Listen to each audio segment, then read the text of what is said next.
I'm Babblefish5. Welcome to another episode of the Hungry Hammock Hanger. It's late October and fall has fallen. The nights are getting longer and colder. It's the time of year to where a thick hearty soup is just the meal to have after a long hard day on the trail. Today we're going to make a navy bean soup with sausage, and we're going to show you how to make a trail cornbread that goes really well with that soup. Alright, let's get cooking.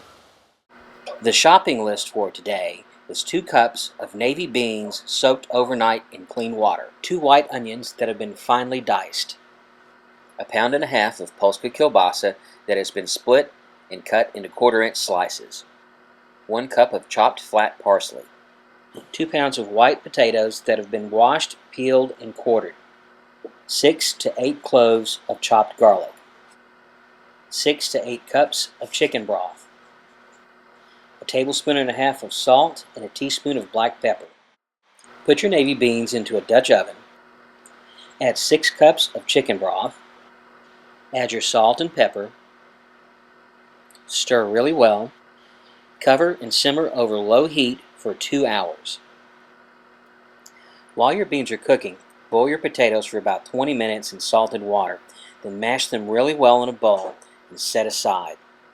After your beans have cooked for 2 hours, add your onions, your garlic, and your flat leaf parsley. Stir well, cover, and simmer on low for another 30 minutes.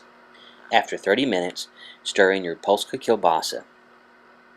Cover and cook for another 15 minutes.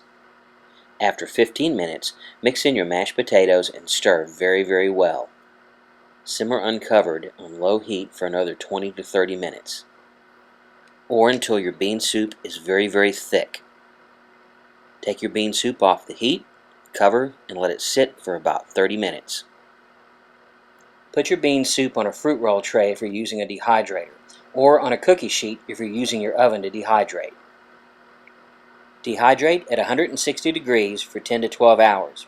You'll need to flip your bean soup at about the 6-hour mark. When the bean soup is done, it will crumble easily.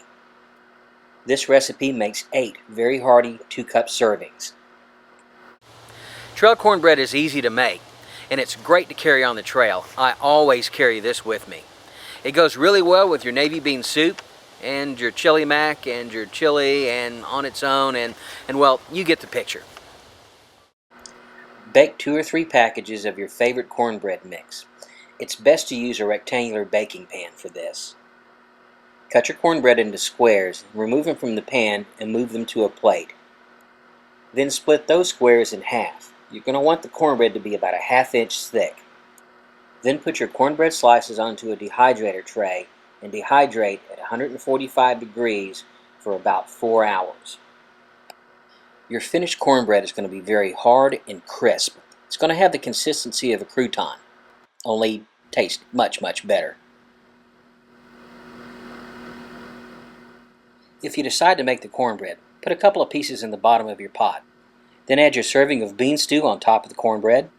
Add enough water to cover your bean stew by about 1/2 inch. And bring your water to a rolling boil. Then put your pot into a cozy and let it sit for about 20 minutes.